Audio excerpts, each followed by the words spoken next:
Hi everyone, my name is Pat Cohan and welcome to the THSADA Director's Cut, proudly presented by sportsYou, the premier communication platform for school sports. In today's episode, we're sitting down with Andre Walker, the athletic director for Houston ISD, to explore how he's turning big ideas into tangible successes.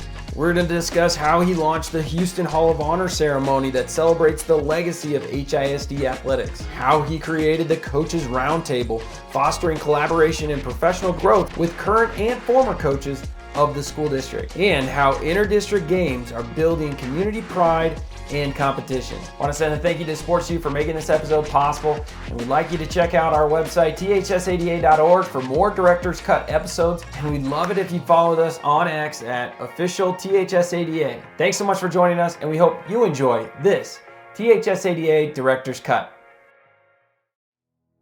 Throughout the last 6 years, I've gotten to interview you periodically and discuss what's your next thing, right? There's always something you're working on. And through COVID, one of the things was your Hall of Honor. Correct.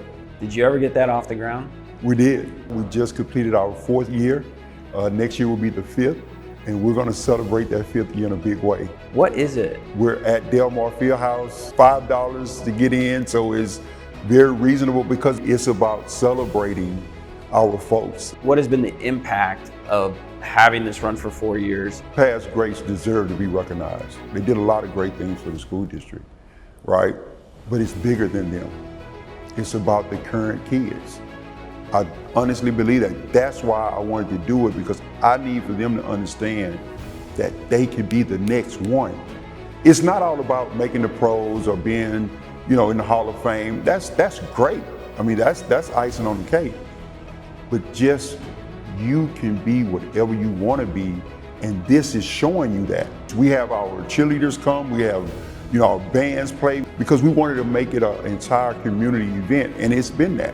What needs to be a part of a Hall of Honor, regardless of size? You have to have a committee to assist you. You have to have people with the knowledge of whatever area you're in. Are these in your staff?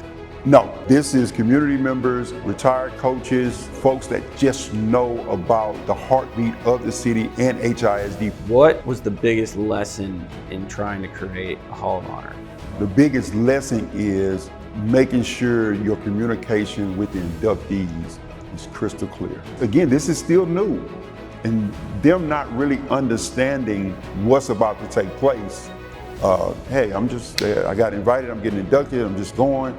No, it's bigger than that, right? And they come in and they see the setup, then it's the wow factor. So just making sure that communication with the inductees are really crystal clear, and trying to make sure that they have that communication to go out to their families to understand exactly what's going to take place. Through COVID, I was doing a lot of interviews, so you reached out and said, hey, could you help me build some question lists? Correct. For this Coaches Roundtable I want to host? Yep. What is the Coaches Roundtable? How did my questions do? And where is it now? So we're still using your questions. The same ones? So thank you very much, because they were that meaningful, right? Awesome. So the Coaches Roundtable, we get a group of retired coaches, veteran coaches, and new coaches to connect some dots.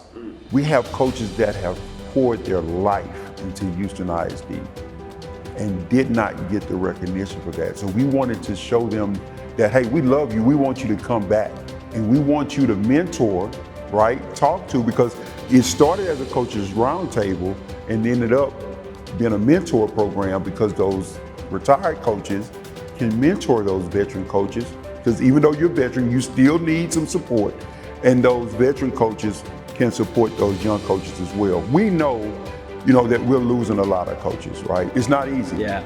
You're not going to get everything you want all the time. That's the purpose behind the Coaches Roundtable.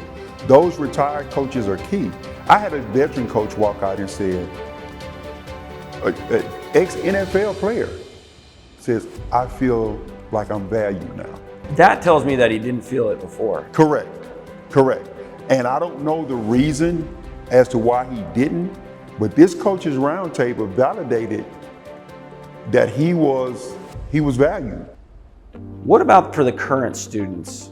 What's the new initiative, or what's the big accomplishment for HISD? Well, we'll be going into our third year is our All-Star game. Pat, these All-Star games have been great, right?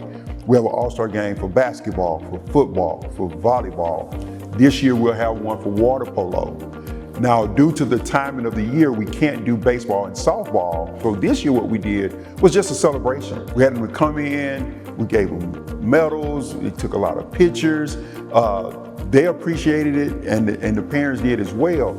I've had so many kids come up and say, thank you for the opportunity that I can put, I was able to put my jersey on one last time. What about something that you're doing where you're actually helping not just the best of the best? So we do a media photo day. Those kids love seeing themselves. And so it's something they can have and keep and take wherever they go. And so it's been really cool to start that. Pat, these things will work, right? Yeah, that's what I want to get. I mean, all these things are phenomenal ideas for other people to have, but really what I want to get into is how do you get things done with so many moving pieces? Having a plan, Pat, just a structure, and having those meetings and outlining exactly what we're going to do, when we're going to do it. And if you do that constantly, then it doesn't overwhelm you at the end. And so that's what we do monthly. We do check-ins. We're making sure we're on course. Here's, what do we need to change? Who do we need to get this communication out to? Let's get that done, and then let's move forward. Having the support from the athletic coordinators, the campus coordinators, major. You're not going to always get everybody on board, but if you can get the majority on board, it pulls the other folks with them. Because if you're moving in the right direction, other folks want to be a part of that. And that's what helps us accomplish the things that we're accomplishing in our district. Andre, thanks so much for your time. Yes, sir. Always.